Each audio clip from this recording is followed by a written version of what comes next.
मोहम्मद साहब रहमतुल्लाह। आप देखें दोस्तों, आपको हमारा अपना रक्ष यूट्यूब चैनल चलते हैं दोस्तों। वीडियो जब लोसा की वीडियो है the oil Pakistan oil thieves army. Oh very interesting यार, टाइम भी शानदार आ गया। वीडियो देखते हैं।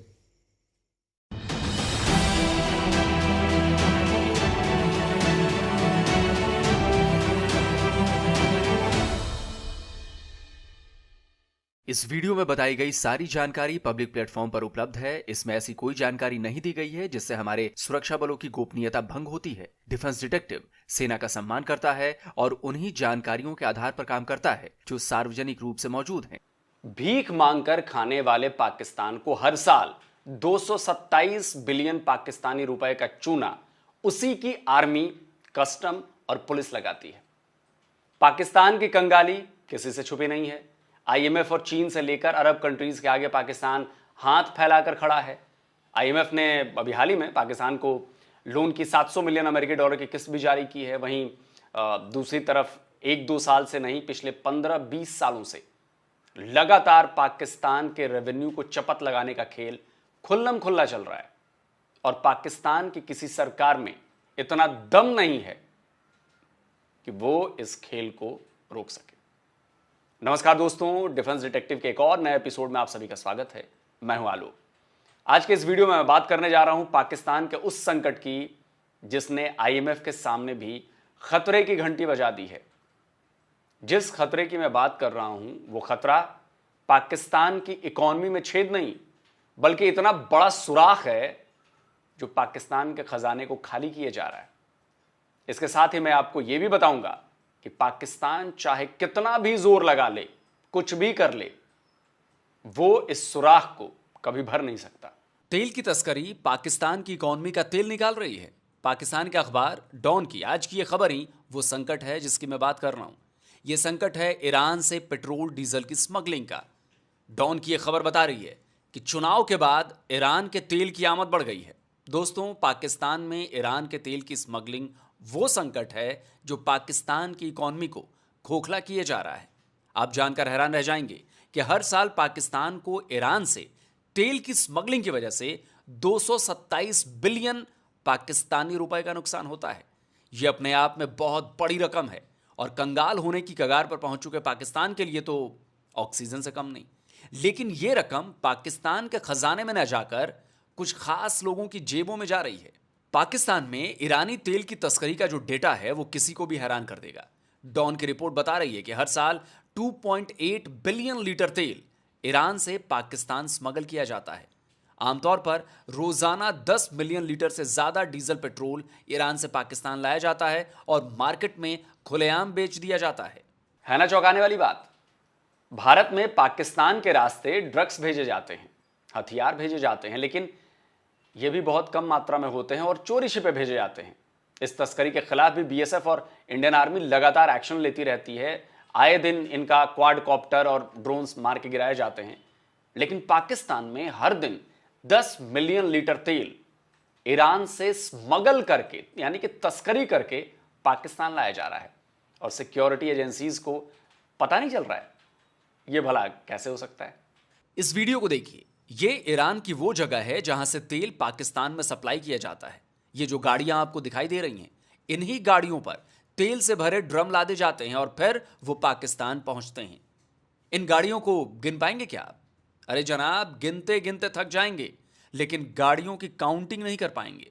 ये सारी गाड़ियां ईरान से तेल लादने पहुंची हैं। ईरान से तेल की तस्करी पर पाकिस्तान गवर्नमेंट की एक इन्वेस्टिगेटिव रिपोर्ट में यह बताया गया था कि हर रोज, ध्यान दीजिएगा दोस्तों, हर रोज 27,000 गाड़ियां तेल की स्मगलिंग के लिए ईरान जाती हैं और फिर वहां से तेल लादकर पाकिस्तान आ जाती हैं और हर गाड़ी पर करीब 3,500 लीटर तेल लदा होता है। दोस्तों, अब मुझे एक बात बताइए, 1-2 छोड़िए, 50-100 की भी बात मत कीजिए। 27,000 गाड़ियां ईरान से तेल लेकर सिक्योरिटी एजेंसीज, बॉर्डर पर लगी फोर्स और कस्टम को बिना पता लगे पाकिस्तान में एंटर कर सकती हैं? बिल्कुल नहीं, ये किसी भी हाल में मुमकिन नहीं है। यानी इस तस्करी में सिक्योरिटी एजेंसीज के लोग भी शामिल हैं। उनके बारे में भी आपको बताऊंगा, लेकिन उससे पहले आपको बताता हूं कि ईरान तेल की तस्करी से कैसे पाकिस्तान की ऑयल कंपनी से लेकर आईएमएफ तक के पसीने छूट रहे हैं। पाकिस्तानी अखबार आज की यह खबर 19 सितंबर 2023 की है। लिखा है, आईएमएफ ने पाकिस्तान से तस्करी से लाए जा रहे तेल पर रिपोर्ट मांगी है। इसके साथ ही आईएमएफ ने इस तस्करी को लेकर गंभीर चिंता भी जताई थी। इस खबर में बताया गया है कि हर महीने तकरीबन 1,20,000 टन तेल पाकिस्तान में तस्करी कर लाया जाता है और इससे हर महीने 10 बिलियन पाकिस्तानी रुपए की कस्टम ड्यूटी और लेवी का नुकसान हो रहा है। द एक्सप्रेस ट्रिब्यून ने भी कुछ ऐसी ही खबर पब्लिश की थी। इसमें लिखा था कि फ्यूल स्मगलिंग से हो रहे रेवेन्यू लॉस से आईएमएफ बहुत ज्यादा परेशान है। वहीं इस तस्करी से पाकिस्तानी तेल कंपनियों का भी तेल निकल रहा है। डॉन की इस खबर को देखिए, लिखा है, पाकिस्तान की तेल इंडस्ट्रीज ने ईरान से तस्करी कर लाए गए तेल को लेकर इमरजेंसी मैसेज भेजा है। पाकिस्तान में पेट्रोलियम की 3 बड़ी स्टॉक होल्डर कंपनीज लगातार पाकिस्तानी गवर्नमेंट से इस तस्करी को रोकने की अपील कर रही हैं। पाकिस्तान की 3 दर्जन से अधिक रिफाइनरीज लगभग रोज पाकिस्तान के petroleum division and the oil and gas regulatory authority को लेटर लिख रही हैं। पाकिस्तान ने पिछले साल के आखिर तक ईरान से तेल की तस्करी के खिलाफ एक्शन लिया था। एक कमेटी बनाई थी, रिपोर्ट मंगवाई थी, कई जगह ईरान से लाए गए तेल को पकड़ा भी गया था, लेकिन वो कार्रवाई केवल और केवल दिखावा भर थी। बताता हूं कैसे। असल में पाकिस्तान को ईरानी तेल की स्मगलिंग के खिलाफ कार्रवाई आईएमएफ के दबाव में करनी पड़ी थी। आईएमएफ का प्रेशर पड़ा तो पाकिस्तान की टट्टू गवर्नमेंट, वही बिना चुनाव के पीएम बने अनवारुल हक काकड़ वाली सरकार ने कमेटी बनाई थी और ईरानियन ऑयल की तस्करी पर रिपोर्ट मांगी थी। पिछले साल सितंबर में कमेटी ने यह रिपोर्ट काकड़ को सौंप दी थी। तब पाकिस्तानी केयरटेकर पीएम ने इसे अस्तित्व का खतरा करार दिया था। इसके बाद ईरान से तेल की तस्करी पर रोक लगाने के लिए एक्शन लेने के आदेश दिए गए थे। कई जगह सिक्योरिटी फोर्सेस ने ईरान से लाए गए तेल को जब्त भी किया था। पहले यह दावा किया जाता था कि ईरान से तेल की तस्करी के पीछे बलोच लड़ाके हैं, लेकिन पिछले साल की जांच में इस बात का खुलासा हुआ कि ईरानी तेल के इस खेल में कैसे पाकिस्तान के नेता और ऑफिसर्स इन्वॉल्व हैं। डॉन की रिपोर्ट बता रही है कि ऐसे 100 लोगों के नाम सामने आए थे। तेल की तस्करी की जांच रिपोर्ट पर बिजनेस रिकॉर्डर में यह खबर 11 सितंबर 2023 को पब्लिश हुई थी। इसमें बताया गया है कि 90 सरकारी अधिकारी और 29 पॉलिटिशियंस इस तस्करी में शामिल पाए गए। यह रिपोर्ट बता रही है कि हर साल तकरीबन 285 बिलियन पाकिस्तानी रुपया तेल की तस्करी के लिए ईरानी डीलर्स को दिया जाता है। तेल के इस खेल में 722 करेंसी डीलर्स भी शामिल हैं जो मनी एक्सचेंज का काम करते हैं। यह काम हवाला के जरिए होता है, यानी ये सभी 782 करेंसी डीलर्स एक्चुअली हवाला ट्रेडर्स हैं। इनमें से 205 पंजाब में, 183 खैबर पख्तूनख्वा में और 176 सिंध से ऑपरेट करते हैं। बलूचिस्तान और पाक ऑक्युपाइड कश्मीर के साथ साथ पाकिस्तान की राजधानी इस्लामाबाद में भी 17 हवाला ट्रेडर्स हैं जो ईरान से तेल की तस्करी से जुड़े हैं। पाकिस्तानी अखबार द एक्सप्रेस ट्रिब्यून ने आज ही ईरान से तेल की तस्करी पर एक रिपोर्ट पब्लिश की है। हेडलाइन है, ऑयल स्मगलर्स ऑफिशियल्स कनाई यानी अधिकारी ही तेल के तस्करों को बढ़ावा दे रहे हैं, संरक्षण दे रहे हैं। इसमें यह बताया गया है कि पाकिस्तान के 533 पेट्रोल पंप इस स्मगलिंग से जुड़े हुए हैं। इसमें एक चौंकाने वाली बात भी लिखी हुई है, वो ये कि मार्च में शहबाज शरीफ की सरकार बनने के बाद ईरान से पेट्रोलियम प्रोडक्ट्स की तस्करी 2 गुनी हो गई। एक्चुअली गलती शहबाज शरीफ और उनकी गवर्नमेंट की नहीं है। हुआ ये था कि तस्करी तो पहले भी इतनी होती रहती थी, बस पिछले साल आईएमएफ से लोन लेने के चक्कर में थोड़ी बहुत कार्रवाई करनी पड़ी और तेल की तस्करी कम हो गई थी, जो अब फिर से उसी ट्रैक पर आ गई है क्योंकि पैसे वापस आ गए हैं। अब दोस्तों, अब आप सोच रहे होंगे कि पाकिस्तान ईरान से तेल की तस्करी पर एक्शन क्यों नहीं लेता। उसके पीछे एक ऐसा नाम है जिसके आगे शहबाज शरीफ तो क्या, पाकिस्तान का कोई नेता कोई भी बोलने की हिम्मत नहीं रखता। यह है पाकिस्तानी आर्मी का major general Faisal Naseer. ISI में काउंटर इंटेलिजेंस विंग के डायरेक्टर फैसल नसीर को पाकिस्तान में लोग डर्टी हैरी के नाम से जानते हैं। आपको याद होगा कि इमरान खान ने पिछले साल अपने खिलाफ साजिश के लिए एक सीनियर मिलिट्री ऑफिसर पर आरोप लगाए थे।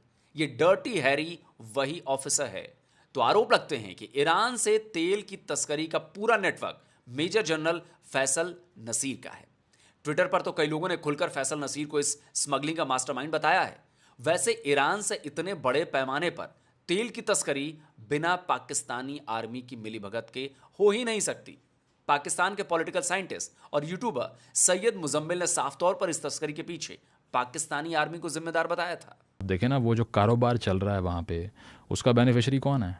आम बलोच तो खड़ा ही नहीं हुआ बॉर्डर पे। तो वो पापा जॉन साहब जो थे, उनकी नेटवर्क कैसे बनी थी सारी? वो देखे ना, ये चीज़ें बड़ी एविडेंट होती हैं। ईरानी डीजल भी ऐसी है कि वो बाइकों पे आता है पहाड़ियों से, हाँ, और वो आधी रात को ट्रैवल करते हैं। अब माशाल्लाह कस्टम के हालात ये हैं कि कस्टम 5 बजे पोस्ट बंद करके घर चली जाती है। ये इसी तरह की जंग लगी हुई है, फौजी कह रहा है मेरा 9 to 5 हो गया, मैं जा रहा हूँ। ये सीन बनाया हुआ है बेवकूफ़ बनाने के लिए। अब 5 बजे के बाद ट्रक गुजर जाता है। अब जब पाकिस्तान की आर्मी इस तस्करी में इन्वॉल्व है, डर्टी हैरी और पापा जोन्स की जेब में इसका पैसा जा रहा हो, तो भला इमरान, काकड़ और शहबाज की औकात क्या है? औकात है कि वो इस तस्करी को रोक सकते हैं? सवाल ही नहीं उठता। अब आपको ग्वादर का एक वीडियो दिखाता हूं। ये ग्वादर पोर्ट का वीडियो है, अब आप इसे देखिए और समझिए सारा खेल। ये मैं देख रहा हूँ गरीबों का जो फ्यूल है, ये तमाम गरीब मजदूरों से या के बलोच मजदूरों से जाकर के फिर बेचेंगे, जाके अपने बच्चों को खिलाएंगे, खुद अरबपति बनेंगे। खुद मैं बतौर एमपीए कह रहा हूँ, कोस्ट गार्ड बलोच दुश्मन है। बतौर एमपीए यहाँ का नुमाइंदा कह रहा हूँ कि कोस्ट गार्ड बलोच दुश्मनी पे उतर आया है। उनके रग और खून में बलोच दुश्मनी है, रग और खून में। हमारा बच्चा जो है ना बेरोजगार, 2 लीटर तेल के लिए इनके बिल्कुल ऐसे खड़े हैं जैसे कश्मीर फतह कर रहे हैं। सुना आपने, बलूचिस्तान के प्रोविंशियल असेंबली के मेंबर हिदायत और रहमान बलोच के आरोप लगा रहे हैं। वो कह रहे हैं कि बलोचों से ईरानी तेल को कब्जे में लेकर सिक्योरिटी फोर्सेस खुद उन्हें बेच देगी। असल में बलोच इन सिक्योरिटी फोर्सेस का आसान शिकार हैं। जब भी ईरानी तेल की तस्करी पर दिखाने के लिए एक्शन लिया जाता है तो बलोचों को निशाना बनाया जाता है। वैसे ये बात भी सही है कि ईरान से तेल की तस्करी में बलोच बड़े पैमाने पर शामिल हैं, लेकिन ये पाकिस्तानी आर्मी के दबाव की वजह से करते हैं काम, और ये तस्करी भी बलूचिस्तान से ही होती है। निकी एशिया में 2021 में एक रिपोर्ट छपी थी। इसमें बताया गया था कि ईरान से तेल की तस्करी सीपेक यानी चाइना पाकिस्तान इकोनॉमिक कॉरिडोर का बड़ा फेल्योर है। असल में दावा किया गया था कि सीपेक से बलोचों को रोजगार मिलेगा, लेकिन इसमें तो ज्यादातर काम चाइनीज सिटीजन्स को ही मिला। बलोचों के हाथ तो खाली रह गए, तो हजारों हजार बलोच परिवार तेल की तस्करी के इस काम से अपना पेट पाल रहे हैं। रिपोर्ट बताती है कि 2.2 मिलियन लोग यानी कि 22 लाख लोग सीधे तौर पर इस तस्करी से जुड़े हैं। तो दोस्तों, देखा आपने कि कैसे पाकिस्तान की आर्मी, पाकिस्तान की सिक्योरिटी फोर्सेस ही पाकिस्तान को कंगाल बनाने में जुटी हैं, और इसका असर वहां के आम आदमी पर पड़ रहा है। वो बेचारा मर रहा है महंगाई से। ईरान से लाखों लाख लीटर पेट्रोलियम प्रोडक्ट्स को पाकिस्तान में अवैध रूप से लाया जा रहा है और पाकिस्तानी रेवेन्यू को चूना लगाया जा रहा है। अब जब ईमान, कलमे और इस्लाम की बात करने वाले पाकिस्तान की आर्मी ही पाकिस्तान को डुबोने पर तुली हुई है, तो भला कौन सी ताकत उसे बचाने वाली है? तो दोस्तों, आपको ये वीडियो कैसा लगा कमेंट करके हमें जरूर बताइए, और इस वीडियो को ज्यादा से ज्यादा लाइक कीजिए, शेयर कीजिए, जिससे पाकिस्तान की तेल चोर आर्मी के बारे में पूरी दुनिया को पता चले। और जिन लोगों ने अभी तक डिफेंस डिटेक्टिव चैनल को सब्सक्राइब नहीं किया है, तो भाई आपसे अनुरोध है, आग्रह है कि चैनल को सब्सक्राइब करिए, साथ में बेल आइकॉन दबाइए, जिससे हमारे द्वारा अपलोड किए गए हर वीडियो की जानकारी, हर वीडियो का नोटिफिकेशन जो है वो आपके मोबाइल पर मिलता रहे। जल्दी मिलूंगा एक और नए वीडियो के साथ। नमस्कार, जय हिंद।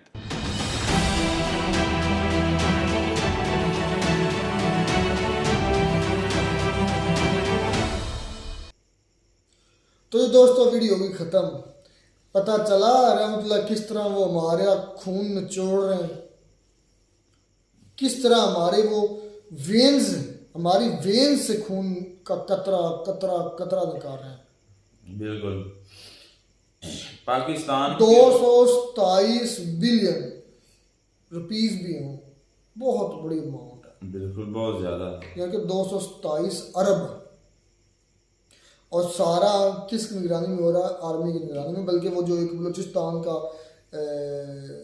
असम्बली का आदमी खड़ा था, वो अपना बॉर्डर के करीब है कहीं, वो जिसके बाद उसने आर्मी भी दिखाई, आर्मी के लोग खड़े हैं, उनकी निगरानी में ये सारे जा रहे हैं। यानी कि लीगल, मतलब कैसे साबित कर, जैसे बिल्कुल लीगल है, इलीगल नहीं है यार। उधर से ईरान से करते हैं, सस्ता डीजल पेट्रोल लेते हैं, और पाकिस्तान के जो पेट्रोल पंप्स हैं उनको पंप करते हैं, उनको देते हैं, और जो टैक्स देना होता है उससे बच जाते हैं। अगर फर्कल 5 में मिसाल तो 10 रुपये से पीछे ले रहा है, आगे वही 30-40 रुपये 50 रुपये 5 गुना मुनाफा लेकर बेच रहे हैं और टैक्स से बच रहे हैं। और सारे के सारा जो ट्रक पैसा वो डॉक्टर फैसल नसील क्या है इसका नाम, डर्टी हैरी, गंजास्तान, वाह शहीद अरशद शरीफ आपको अल्लाह जन्नतुल फिरदौस में, ये पहले नाम उन्होंने रखे थे, डर्टी हैरी और गंजास्तान।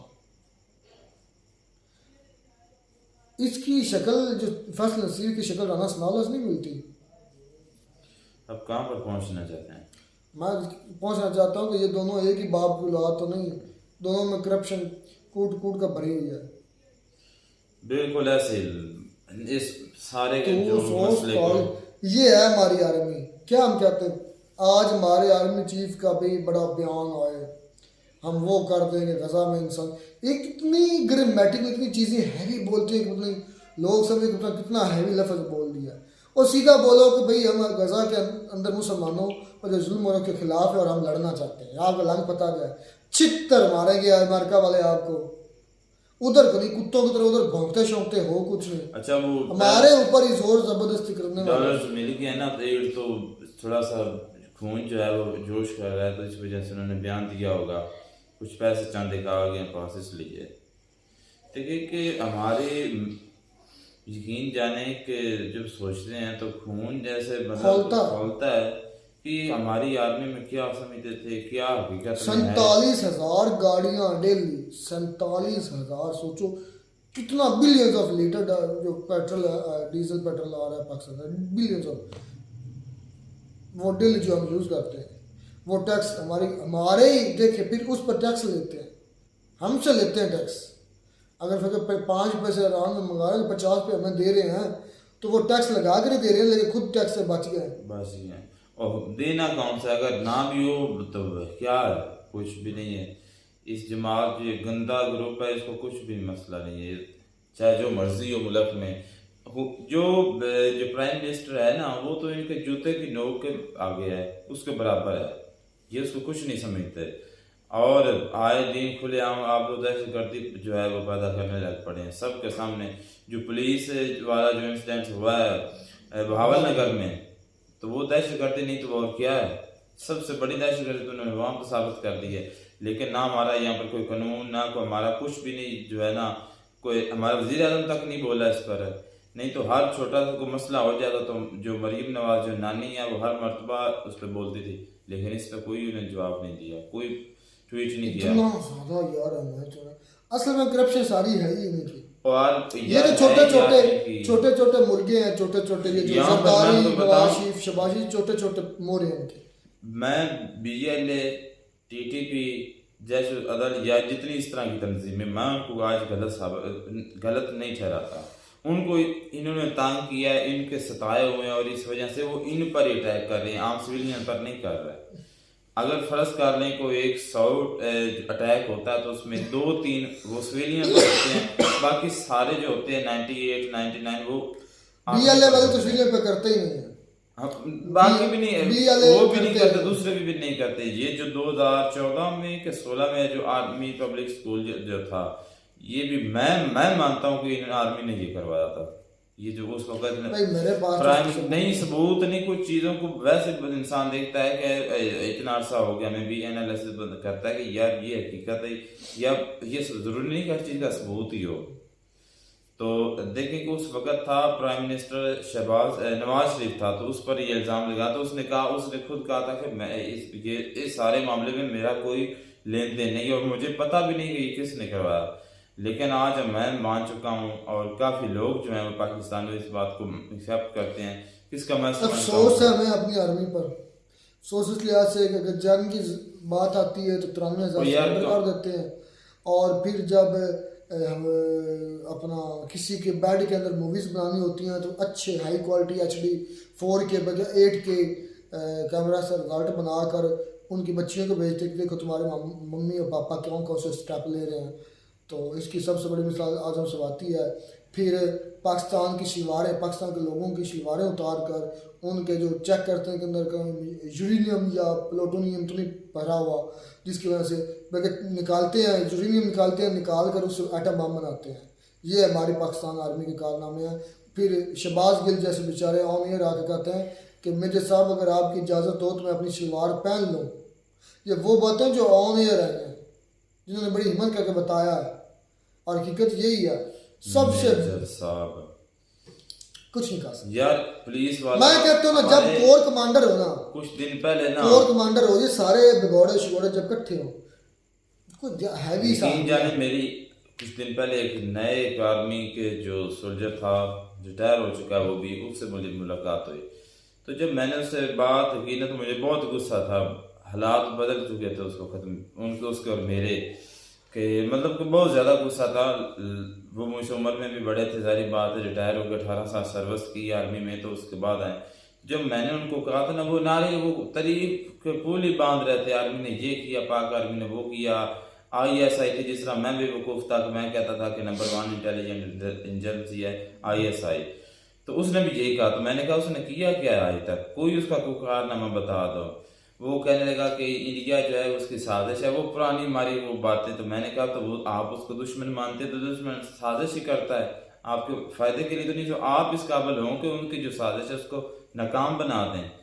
और मैंने भी वो पैंटों वाला उनके जो कहा था उनकी बोलती बंद हो गई इसी पे। मैंने कहा कि वो ये ऐसा धब्बा है, ऐसी ये हमारे चेहरे पर जिसे लानत कहते हैं कि निशान है जो कभी भी नहीं ऐसी मिट सकता, चपेड़ है और ऐसी चपेड़ के छोड़े हुए निशान है जो कभी भी नहीं मिट सकते।